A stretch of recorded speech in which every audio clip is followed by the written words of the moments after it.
What's up, everybody? I'm Justin Young, and he is Josh Tech, and this is the Shot Clock, Georgia's high school basketball podcast, right here on the hoopscene.com video network, right here on YouTube. We appreciate you watching.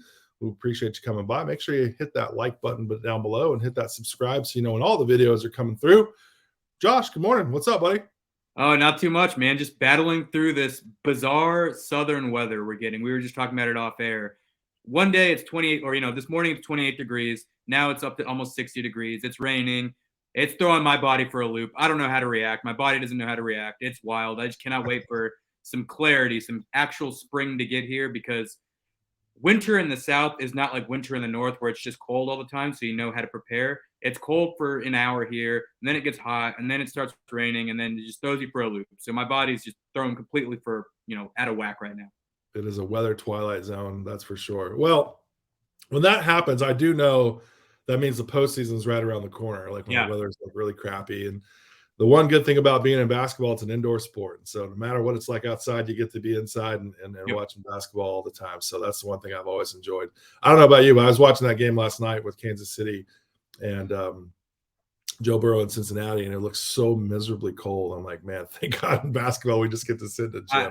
Dude, I would hate that. You ever watch like a Green Bay game and you're just like, I've been to Green Bay. I've been to Lambeau. People subject yourselves to this. Like, there's no sport in which I'd be like, yep, I'm gonna go stand out in like miserable upper Wisconsin frigid cold to just watch this team play. I would just go home. Like, put it down.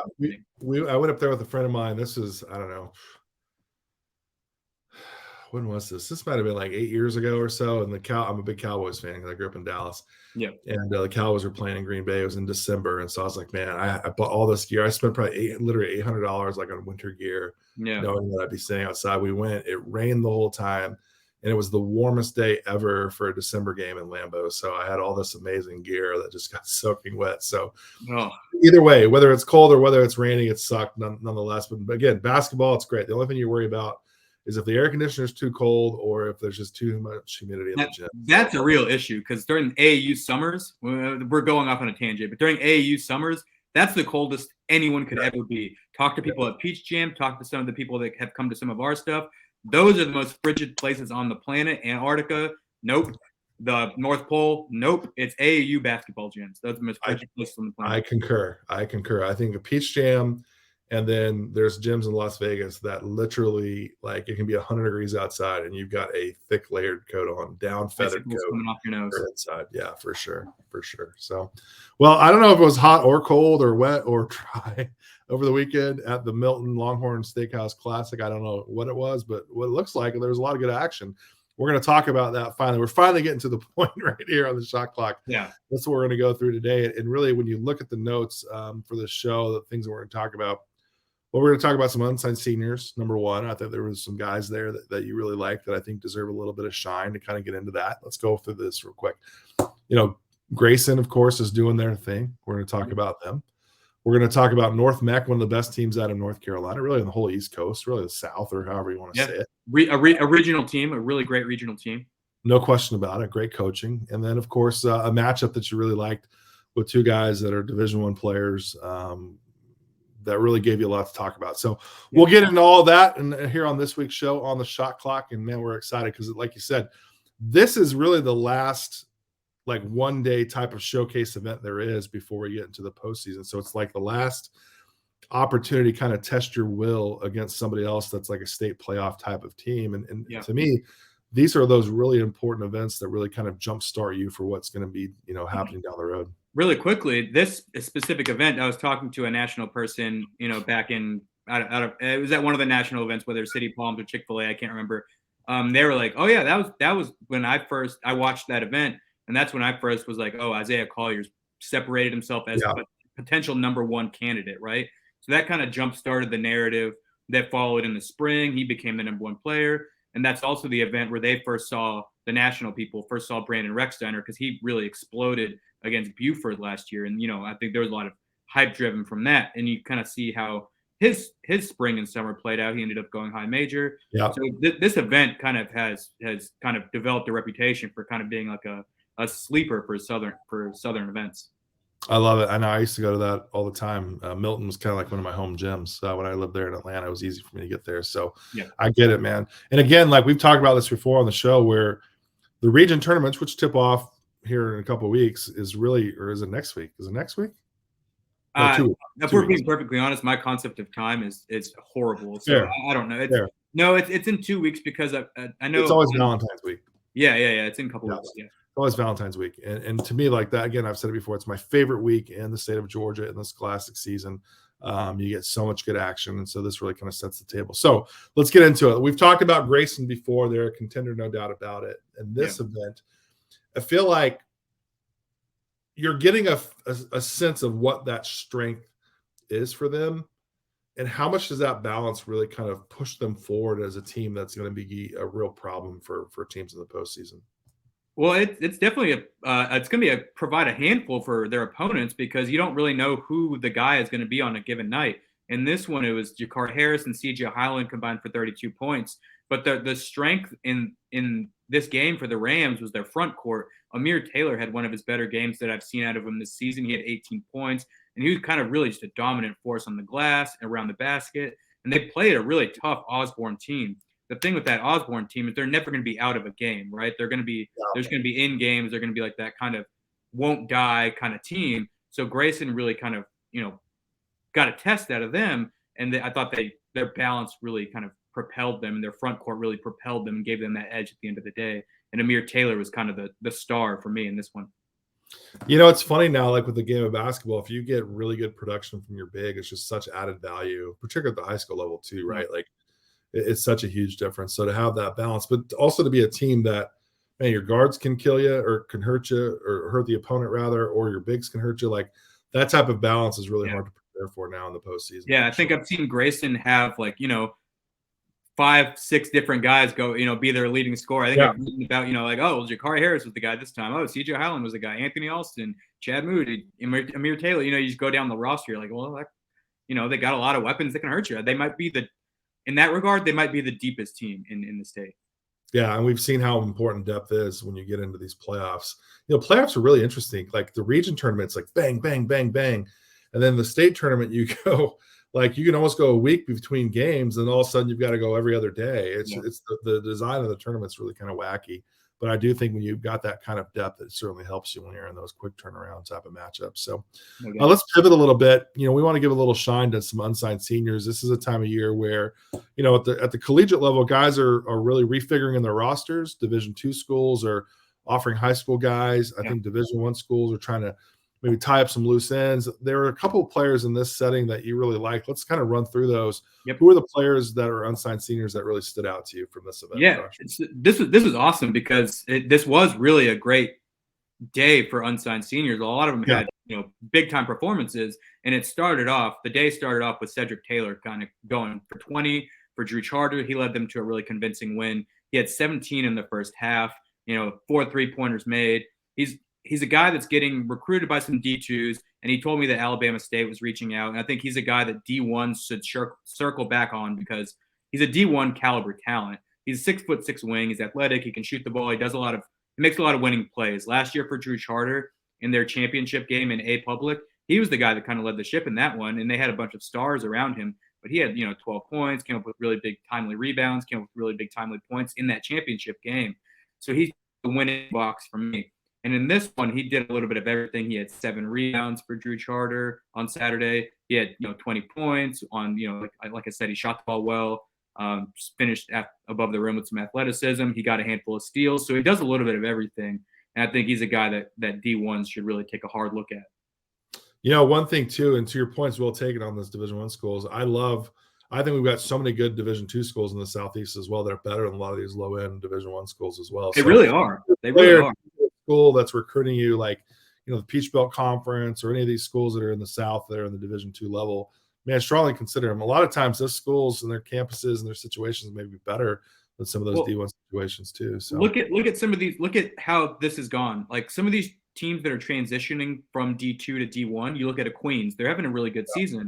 You look at Bellarmine; they've been a really good seamless transition. Southwest Indiana or Southern Indiana or Yeah, Southeast Indiana. They've had a really good transition as well. So I think that just goes to show that while you might not have I'm a D1 branded player, right? Like, but you're going to a better program, you're going to a better situation, you're going to a program in which you can thrive right away. Yeah, no question about it. I totally agree. I came up through the Division II ranks in Georgia when Kennesaw was still a Division II. My brother played at Clayton State, so the Peach Belt Conference for me, particularly holds a certain place in my heart. And some of the best basketball I've seen in Georgia, honestly, is at that level. So just want to kind of throw that in there for some of those coaches that are out there.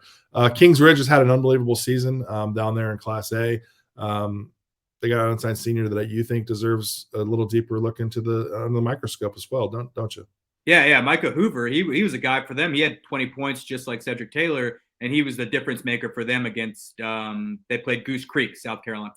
There's two South Carolina teams that started with G, so I kind of had to mix up. But they played Goose Creek from South Carolina, and Micah Hoover was the difference maker for this one, as he's been several times in the past for Kings Ridge. He was really great around the basket. Like overtime is not going to come beating down the doors for his highlight tape, but people who love winning basketball, they will appreciate it, right? I mean, he was just hitting layup after layup after layup. He was a really consistent, reliable presence around the basket. He was grabbing rebounds. He was kind of muscling his way through contact, drawing contact, converting, from the free throw line. Just played winning basketball, led to 20 points, led to a win for Kings Ridge. And he's a guy that's done it against bigger size in the past. If you rewind to last year's A private championship game, he played Green.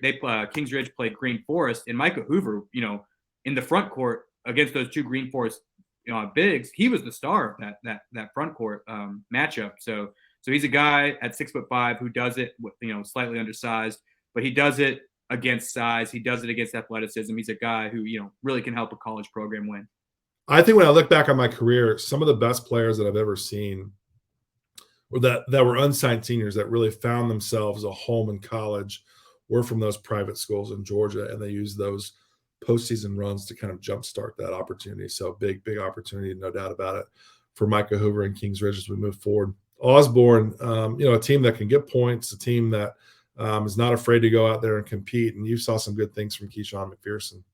Yeah, he was fantastic. I'd never seen him shoot the ball as well as he did. He had 21 points, and he was hitting shots from everywhere. He started off hitting them from three, and then he was really a killer from mid-range. And I was just taken aback by it a little bit because I've seen Osborne a decent amount, and I know that they're a really tough team. I actually do really like watching them play. I've underestimated them in the past, but they've always kind of thrown that back in my face just because of how well they play and how well they hang into games. And Keyshawn McPherson in this one, I like I said, I'd never seen him hit shots like he had. He didn't, for a while, he just wasn't missing. So I was like, all right, well, this is a really impressive performance. And yeah, Sure. if they're gonna get shot making like that with a Kai Fleming and a guy like Justin McCarter, they can be a really tough out coming the state playoffs. I love it. So three seniors that are unsigned, the three guys that really need to be getting a little bit more looks. Let's run through it again. Cedric Taylor for Drew Trotter. He's the cover guy for this video.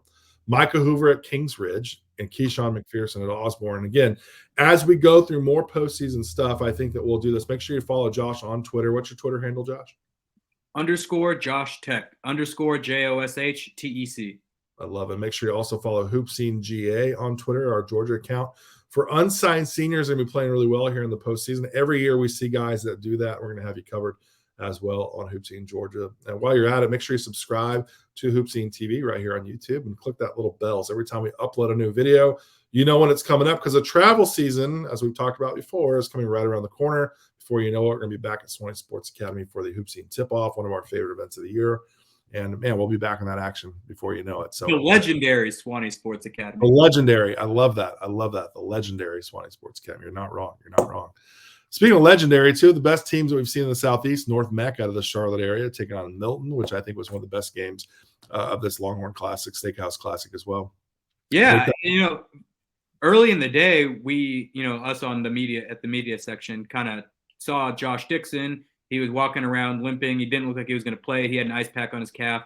So that was kind of like, all right, well, this game's not going to be this game's probably not going to be any good, right? You take the best player or one of the best players off one of the teams, that really, degrades the quality of basketball. But it didn't. This was a really great game because Jacob Tillman, a junior, came off the bench for Milton and gave them 18 points, and he was fantastic.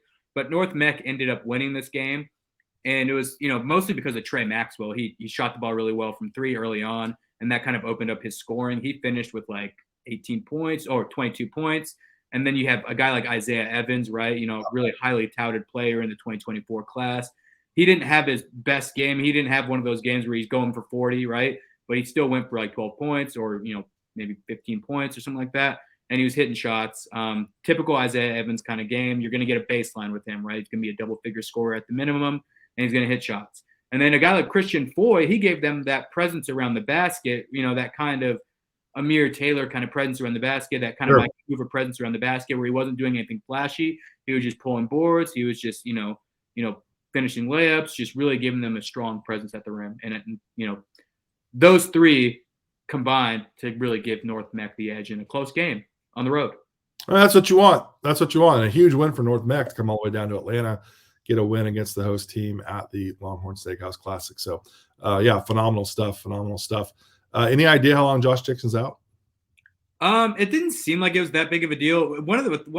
It just might have been like hey, I strained it in practice. Let's be cautious, right? One of my favorite things to watch during this game was he was on the end of the bench. I don't think he sat down the entire time because he was so into being like the fourth assistant or however many assistants, right? Sure. He was at the end of the bench, like pointing out where to go, kind of really firing his team up and stuff like that. He was super into the game. And I really love that. When you have a star player like that and they're, being an extension of the coaching staff, like while sitting out with an injury, that just kind of says a lot about how much they value winning and how much they value their team and stuff like that. When they came out here to Phoenix, I saw a lot of passion from him. I really love, I'm with you. I see that. I could totally see him doing that. Love the passion. I could actually see him being have Josh Dixon elite like 10 years from now. Yeah, right. Program, right? Playing at our stuff at the legendary Swanee Sports Academy, hopefully. So let's wrap things up here. We had a really good matchup that you really liked between two of the bigger guys in the event. You saw Micah Smith from Sandy Creek taking on Avantae Parker from Gray Collegiate. Walk us back on that one. What was that all about? Yeah, this was the most fun matchup of the day, right? It was two like guys, both in that 6'7" to 6'9" kind of range, right? They were guarding each other, and they looked like they were close friends. I think they played with each other during the travel season with the Atlanta Celtics, because after the game they were dapping up and hugging and smiling and all that stuff. So they looked like they were close friends. So and that kind of energy radiated throughout the game because they were guarding each other, they were going up against each other, and they were guarding each other hard. They were getting up in each other and all that. And they both I think Parker finished with 16, Smith finished with 18. They're both making athletic plays around the rim. They're both hitting shots. They kind of put the star versus the star, and it lived up to that kind of headline billing. And I thought that was just a really fun matchup throughout the day. Who won? Who won the game? Gray Collegiate won the game. Okay, so let's put it like this: Gray Collegiate won the game. Micah Smith ended up with 18, and Avantae Parker ended up with 16. So Micah Smith maybe had the edge a little bit in the battle. And it was a close game too, so it wasn't like one team ran away with it, but yeah, so it was pretty even. So I guess the war might go to Avantae Parker, but the battle might go to Micah Smith. So fair. I like Avantae Parker a lot going to Georgia Southern. Yeah, really, I think an important signee for those guys. I think I saw him. They play out here. They actually played. Ironically, they played Milton all the way out here at the Hall of Fame Classic, Hoop Hall West. But I thought Avantae Parker is a guy that for Georgia Southern, I think they stole one there. I think he's got a chance to develop and become a really good player for the Eagles down there in Statesboro, which I know our guy Daniel Paccioni would love to hear as a big Georgia Southern alum and big fan of their program. So tons of stuff going on. Josh, what's coming up for you and like what's your plan? I know the region tournaments are still a couple weeks away. Maybe you haven't had a chance to wrap your head around it, but what can people expect from Hoop Scene Georgia here in the weeks coming up?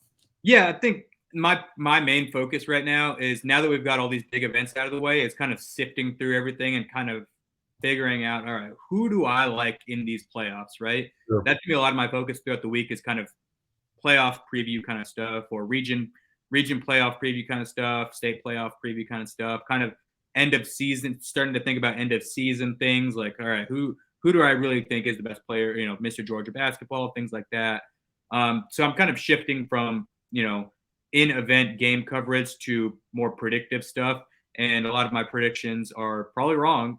So there's gonna be a lot of opportunities to laugh at me and tell me how much of an idiot I am and all that kind of stuff. But that's okay. I've been hearing it my whole life. So well, sometimes that extra motivation sometimes is all anybody needs. So right, and I'm not out here dogging anybody. So if I accidentally leave somebody off, like you can use that as locker room fodder, but I'm not going to be out here being like, "Oh, this team sucks" or anything like that. I guess take the motivation to where. One thing I do love though is that we do a really good job, I think, getting people prepared for the postseason with our March to Macon coverage, which we'll have a lot of that coming up here in the next month, right here on Hoopsine TV. So make sure you keep your eyes open for that. And again, if you're not a subscriber already to Hoopsine Georgia, now is a great time to do that, as Josh does make his predictions for all those types of things, and you want to be an insider for that as we wrap up the travel season, or wrap up the scholastic season and get ready for the travel season coming up. Now's a great time to go do that and support us in the site so we can keep creating this type of content for you. So, but Josh, good stuff, man. Appreciate the recap here from Milton High School. Good stuff as always. And before you know it, man, we're going to be talking about who can be a state champion in the Peach State. We'll see you next time right here on the show.